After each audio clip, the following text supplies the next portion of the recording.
All right, welcome back to the Recruiter Startup Podcast. We have one of our favorite guests today. In times of crisis, we bring on people for emergency meetings. And it is an emergency out there. People are losing their jobs. The market's crashing. Crypto's evaporating. Elon Musk is taking over Twitter.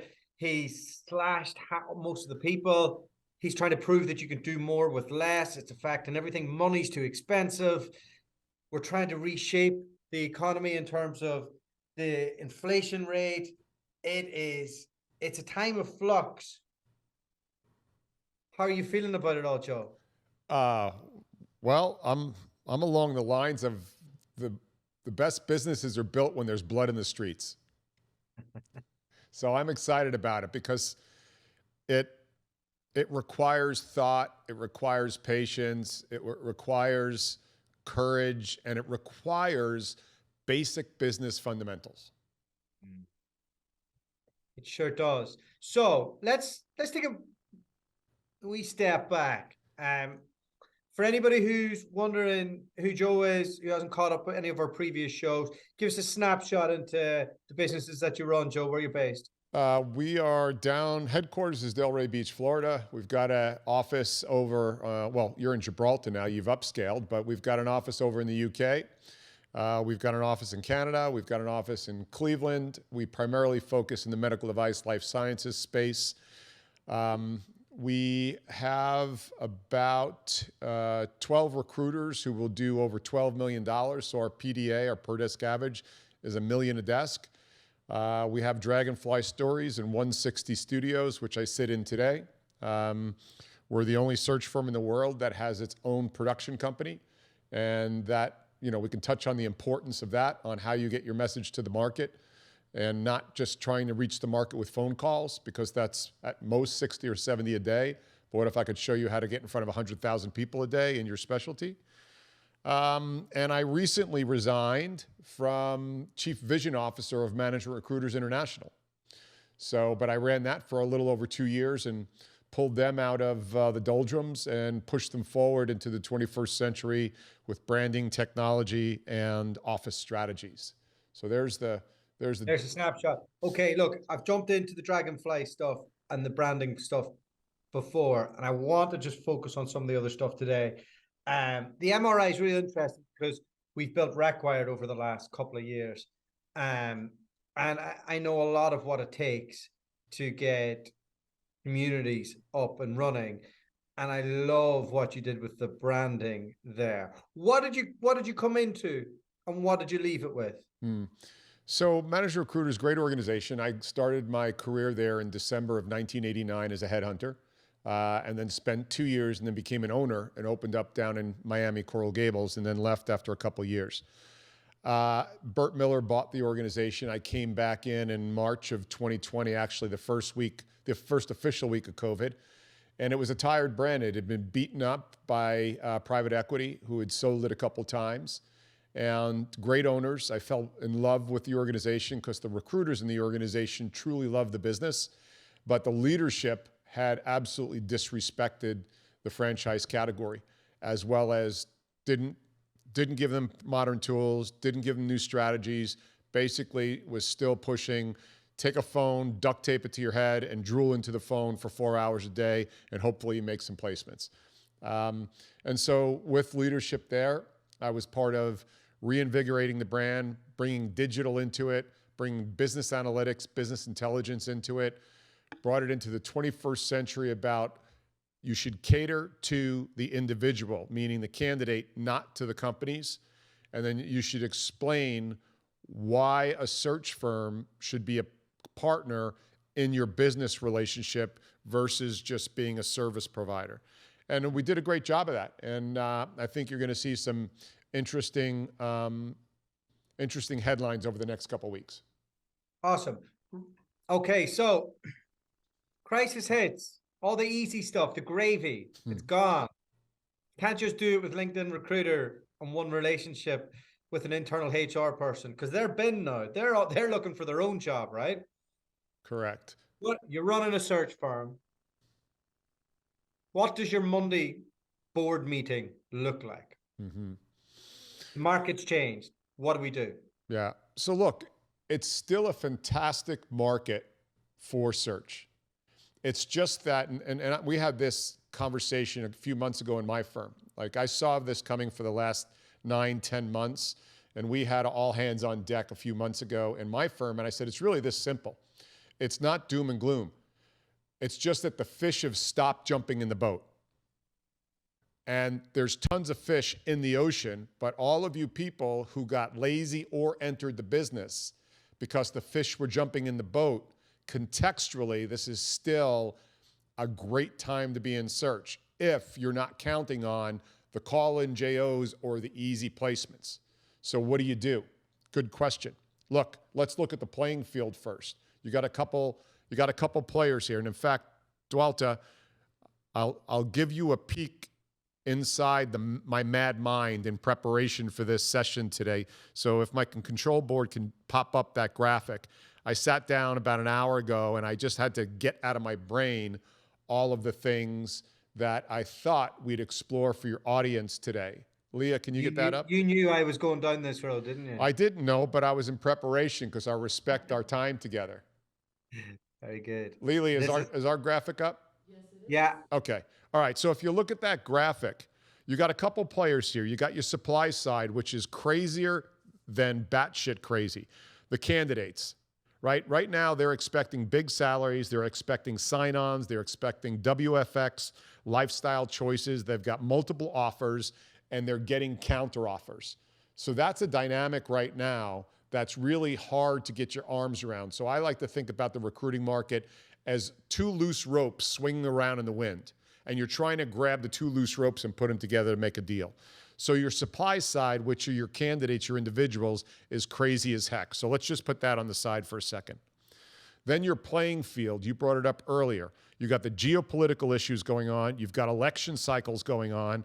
You've got inflation, supply chain, interest rates. So what's happening right now is public markets do not like uncertainty.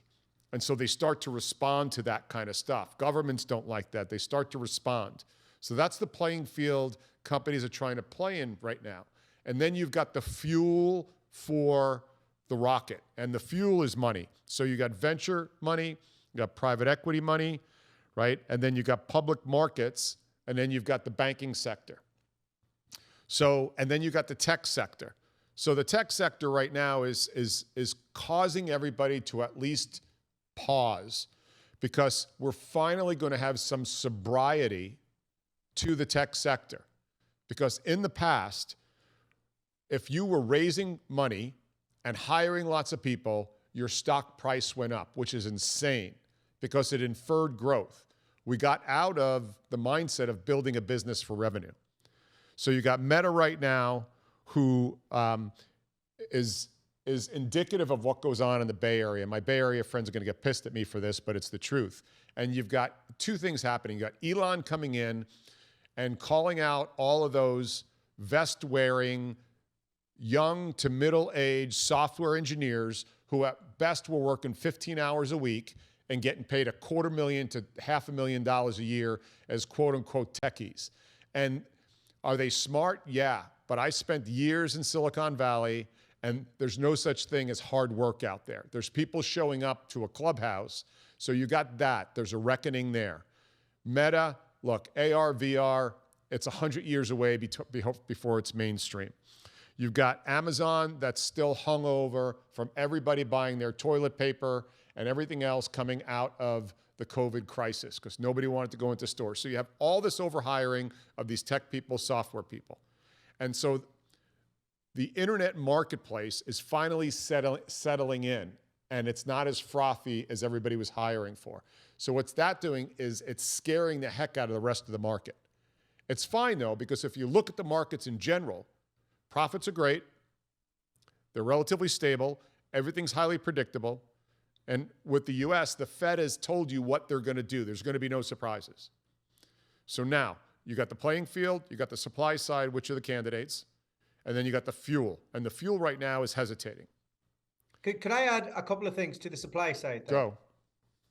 You have a generation of people who are retiring that and there's enough wealth passing between the boomers onwards that people don't have to work.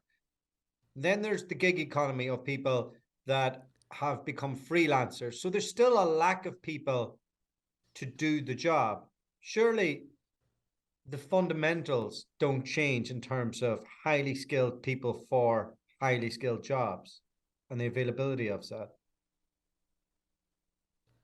Well, look, the dynamics occurring right now in the marketplace is corporations typically, their playbook moves very slowly relative to where the markets are.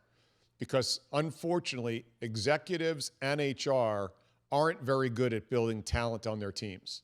They've never strategically had to do that. And now that you're getting in an environment, and this is why it's a very promising time for headhunters, and I'm going to tell you what the symptoms are and what the challenges are, and then I'm going to offer up what I believe are going to be the solutions.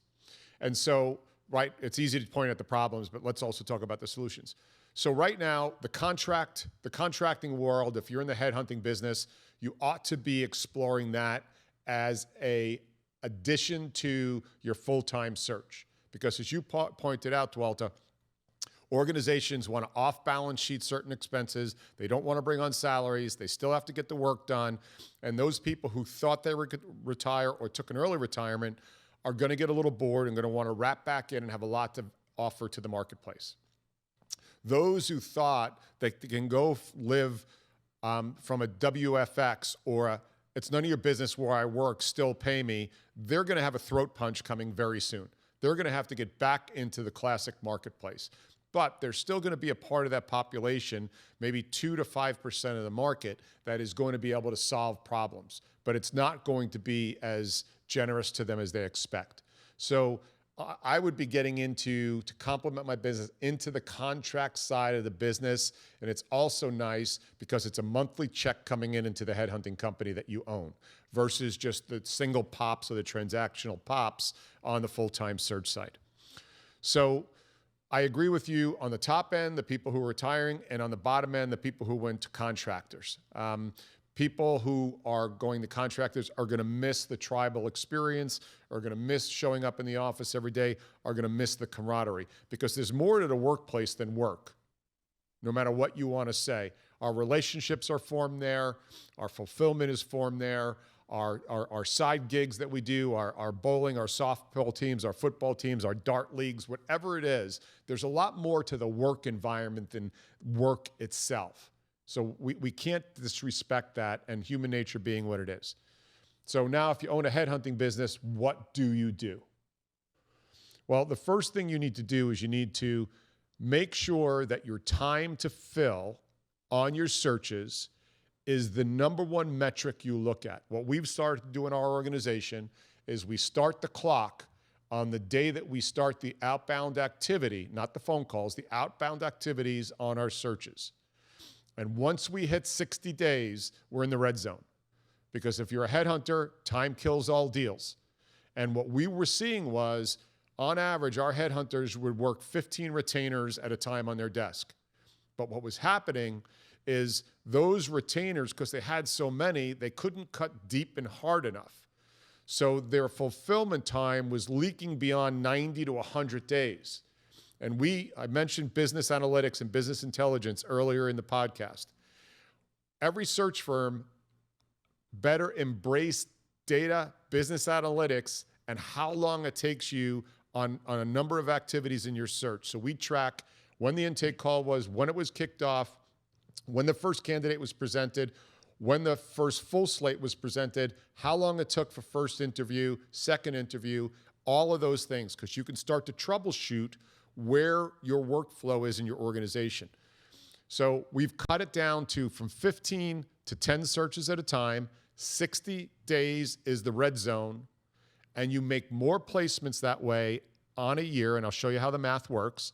And you also don't lose out to this job went away or an internal candidate popped up, which is what kills a lot of searches.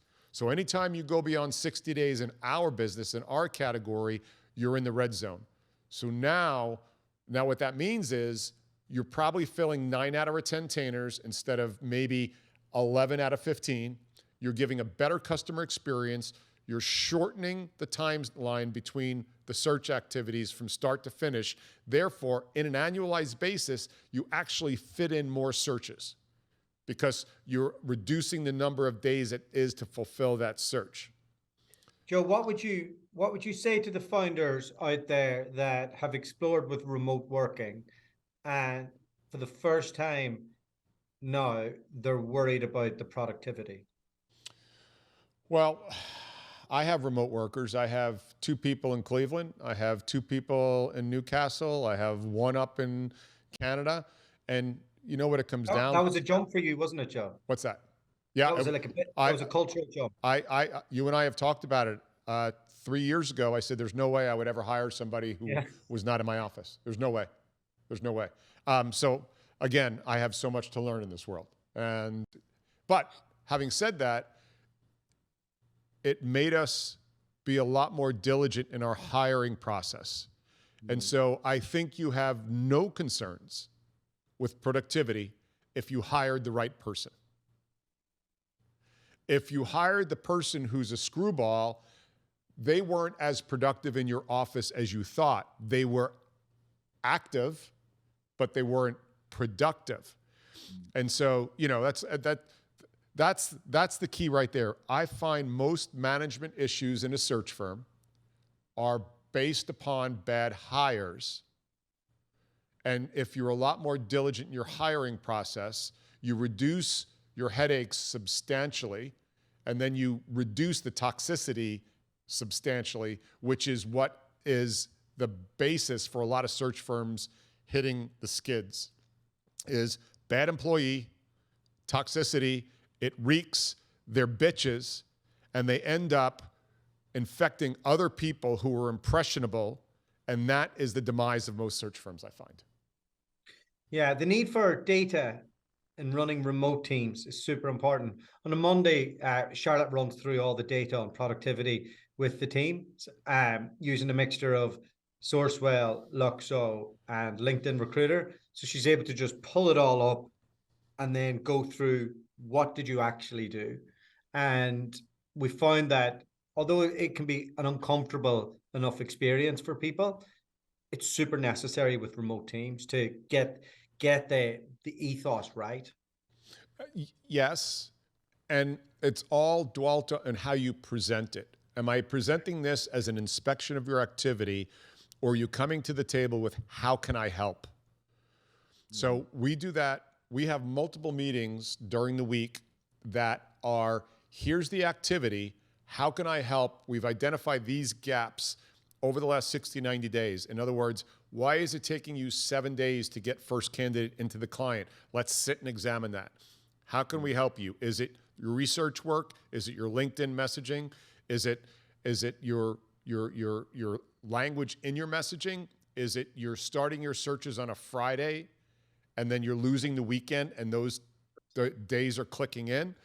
So we start to look at all that. And another function, Dualta, that your listeners should be very interested in, and I think it's as important as DragonFly was from a production company branding perspective, we created a search operations function in our firm. So our search consultants now outsource in the firm, creating the postings, creating what we call the position briefs, which are the multimedia products that we use. We send to candidates, individuals as we call them. They handle all the metrics. They find out what are you working on, how close are you done with being worked on it, what resources do you need. So my headhunters are only focused on points of engagement. You notice I didn't say phone calls. Points of engagement with the market. And so we've got 3 people who are servicing 12 recruiters who are taking care of all of the activities that are not keeping the individual in front of the search consultant in front of the individual or in front of the client. They're also reaching out with clients and setting up appointments, managing calendars, all of those things. Now, I go back to what I said before. You have to make sure you're hiring teammates who want to only focus on talking to individuals, talking to clients, and allowing their partners on the search ops side to take care of all those other highly valued activities, but aren't required to be the same skill set as a good headhunter. You've made that sound very easy. So I've built that thing as well in our own way. There's a tremendous amount of detail to get that right, from the marketing, the systems, the process, where those people are, what they do, what they're happy doing, how the communication flows between them and the 280 headhunters, and how that whole thing, like it's taken us a while to nail that down, but I 100% agree to it. I almost feel like sometimes our guys take that for granted, that it's just going to be done for them. How long did it take you to put that together? Well, it's still a work in progress. Yeah. We started it in earnest about 16, 18 months ago. And we just now, interesting, Dualta, about 5 months ago, about the same time that I had the meeting with the organization here about, listen, the market's going to get tight. Don't be afraid. We're just going to have to be agile enough. I had used search operations as a retrospective function in the company, being, what did you do this week? What did you send out this week? What's going out today? We then expanded it to biz dev, and it's made all the difference in the world. So now they're doing biz dev for us, putting together marketing pieces, managing our paid campaigns on LinkedIn, and we can talk about paid campaigns on LinkedIn. As we go to conferences, they're reaching out on our behalf to the people at the conference we want to make appointments with. They're putting together the marketing graphics pieces. So now they're loading the top of the funnel, and they're retrospectively gaining the data on the back. So why is data important? A couple reasons. One is, what happened? Number two, why did it happen? Number three, what's going to happen? And then the elite side of business intelligence, how can I make it happen? And so when you start to gather data, you go through those 4 phases, and Valhalla is, how can I make it happen on the data side? And once you start to get enough data, you can start to predict what your spend needs to be in order to make something happen. And that spend is either people, money, or time in a headhunting firm. So let's take another step back. So you called the branding thing, and you called the boom that would happen on the other end of COVID. We all know we're in shock now for the next 4 to 6 weeks. And then we got the Christmas break. We come back in January. The dead wood has been scattered everywhere. What does the market look like for the following 12, 18, 24 months? Do we have to wait for the Fed to give the green light to start making money again? What does it all look like? What does that mean for anybody who's listening, who owns a search firm? So when you said I called the media, you and I had a session a couple of years ago before COVID, and I said, as a search firm, you better start developing your brand, because something's going to happen in the near future. And companies that have great brands, and I don't care if you sell soda, sneakers, or cars, come out of a crisis faster than anybody else. And sure enough, just a couple months later, COVID came, and we saw that happen. The brands came out, they stayed alive, they came out much faster, and they took advantage of the market. And we talked about COVID, where there was a scrambling going on, and you and I called that it was going to be the golden years of recruiting. In relative terms, it was. And now, you called it. I was running out of money. I wasn't sure what was going to happen. that was all you. Well, we were on. I was fortunate enough to share that on your podcast. How's that? Yeah. And then look, where's it going in the future? There's going to be a few things are going to go on. This headhunting market's going to continue to get finally professionalized with some of the services that you provide to the marketplace. I love that. I left MRI for a couple reasons. One is I'm going to be developing a world-class training program for headhunters as well as search firm owners. Like looking at it like a real consulting business. I'm not suggesting they're not run that way right now, but there's a lot of room to improve using technologies, tools, training. Okay, so that you're going to start to see that. You're also going to start to see search firms not buying other search firms, but JVs occurring between other search firms. And as you called it, some people are going to stop painting over the dead wood and let it burn off, because there's a lot of search firms that are painting over dead wood and thinking everything's going to be okay. You've got to actually burn that dead wood right off, like aggressively burn it off. And then what you're going to see is people are going to start. We hired 2 people in our firm that were each making large 6 figures out of medical device. And they looked at their industry and they said, I love my industry, medical device. I'm making anywhere from $300,000 to $500,000 a year. I'm a salesperson in that space, and I see that dynamic changing, but I don't want to give up my black book, meaning my book of contacts. I love what I do. I love the people I serve, and I'm moving into my 30s and 40s, and I don't see promise for me working for the mothership or big corporate. They joined our firm, and both of them are killing it. And so I think you're going to start to see a professionalism. I don't care if you work HVAC, mining, construction, medtech, life science. The really good search firms are going to go out and grab that talent who I don't have to teach the industry to, who have great contacts, who are subject matter experts, who already know how to sell, because most headhunters are shit at sales. And what they're taught is even worse than what they don't know. And you're going to have these people come in who, again, the 2 hardest things to teach in a headhunting firm: how to be a headhunter, meaning selling. And I'm not talking about cheeseball selling. I'm talking about consultative selling. And then domain experience sometimes takes years, because otherwise you get on the phone with the hiring manager, and the hiring manager clearly knows you don't know his domain or her domain, and they hang up on you or don't have trust in you. So I think you're going to start to see the people in their 30s and 40s who realize they don't want to spend the rest of their life continually getting their commissions hacked off.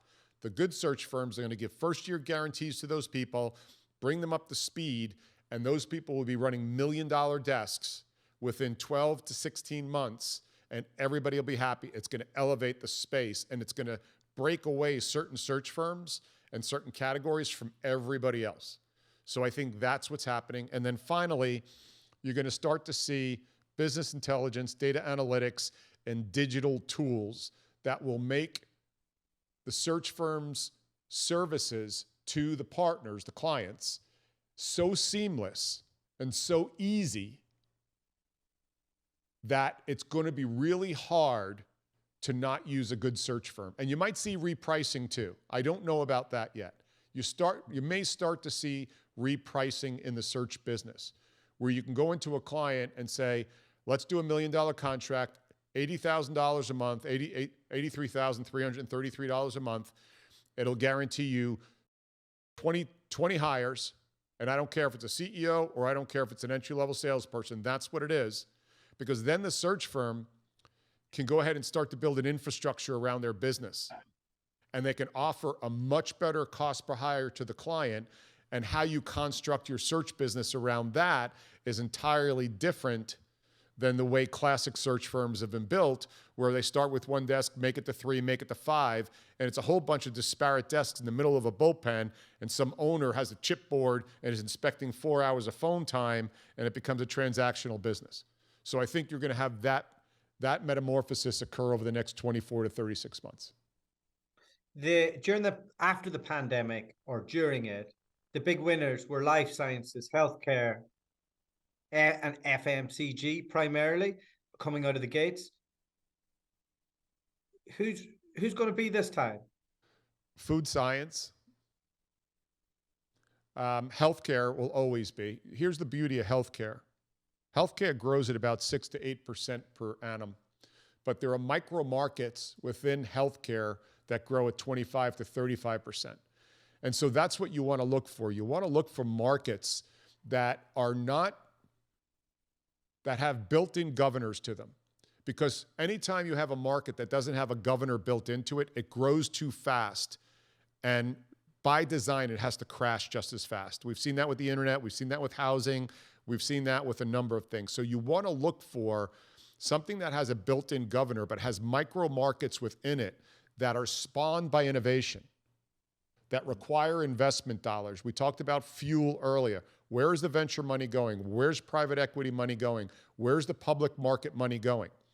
In your desk specialty, I would say a majority of them, if you spend your weekend and really dig into where is the fuel coming, because when that investment money comes in, the thesis is the investment people want you to grow and grab market share before anybody else gets it. In order to do that, you have to hire best in class.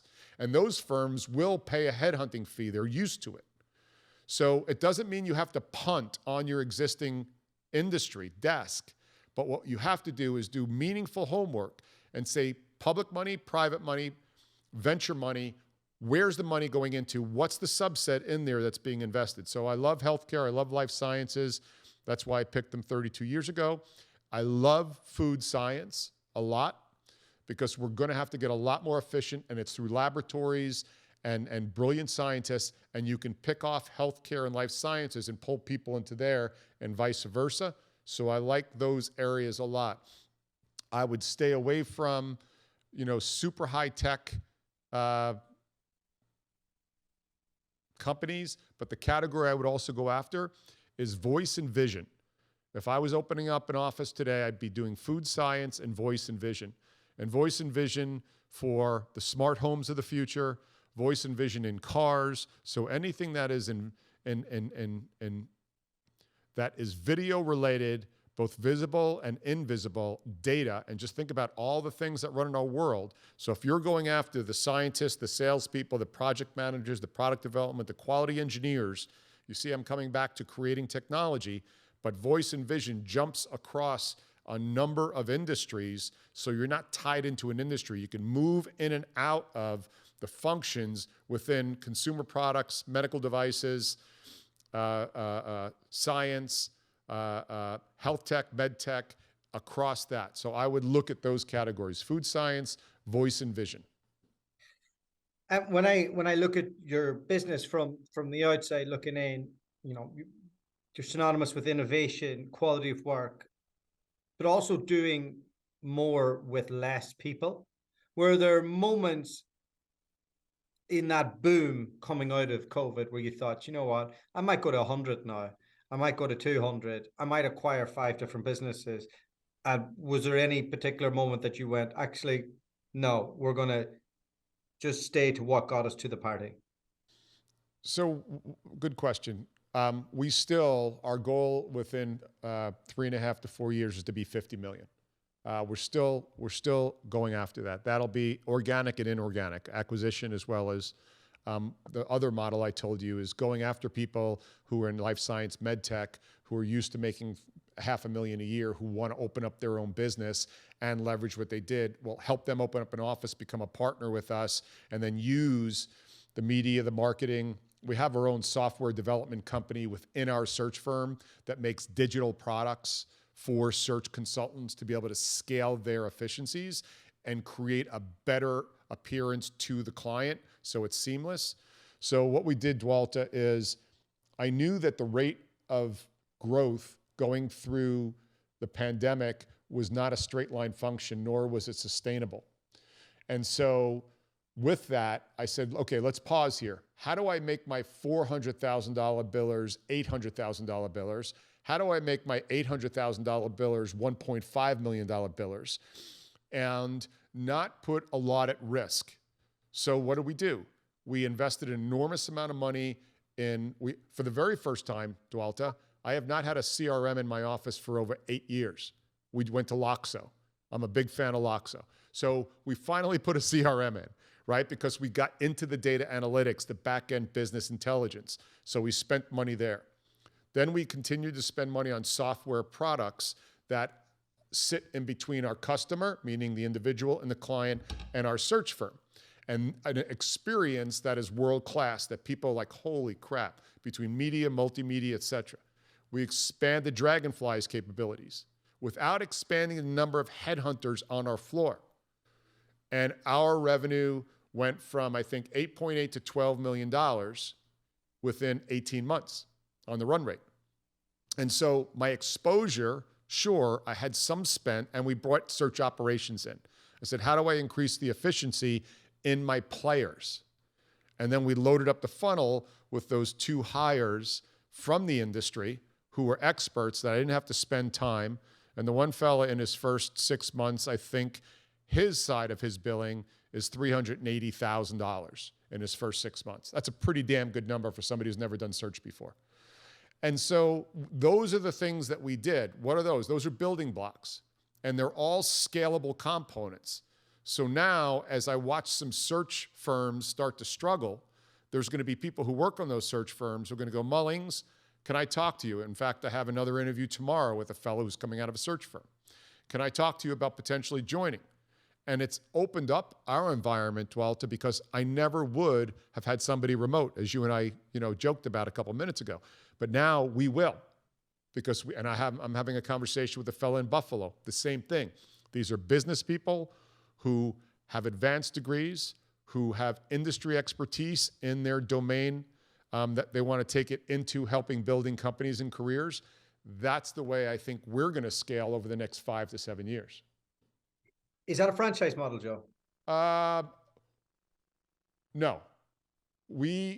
Right now we have open offices that eventually there'll be a rev share with the people who are leading those offices. Another will be somebody who wants to come in and partner with us, and they'll own the office that they're in. But I came out of a franchise organization, Manager Recruiters, and it's a damn good company. There's so many things about a franchise organization that are less than optimal because it's too easy. You can't systemize things to the same way. Well, you know what it is, Dualta, is the bar you set for entry gets compromised. And it could devolve to, can you fog a mirror and write a check to open up a franchise?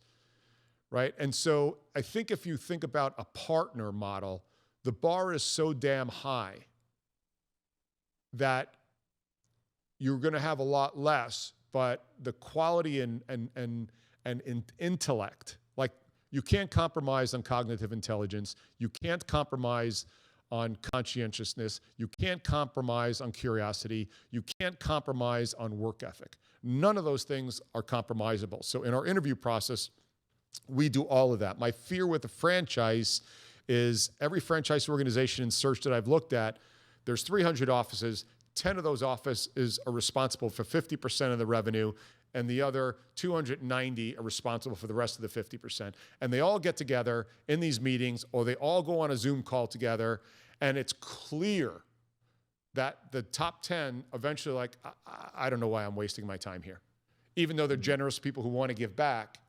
So it won't be a franchise, but there will be one of straight up ownership and those other owners adding to the capabilities of the firm, where a franchisee is waiting to be fed. A partnership model is, how do I take these capabilities and add them back to the firm? Okay. All right.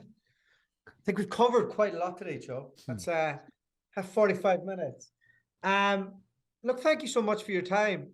Appreciate it as always. What's the physical regime right now? You back doing jiu-jitsu? You just lifting? What's up? Still exercising. Turned 60 this year, so I gotta fight father time. But same thing on the physical regime. Mental regime's just as pursuing my pilot's license. I think we talked about that. I'm really enjoying that. So keeping the brain super agile there. And just trying to keep up with the youngins here. I got to always make sure that, old man's strength can overcome the young vigor. I got a couple of the guys in the bullpen with me who are at the gym at 5 a.m. So it's always fun trying to keep up with them as well. Great stuff. Look, thanks for your time as ever. Really appreciate it. Very insightful. You got it, buddy. Be well.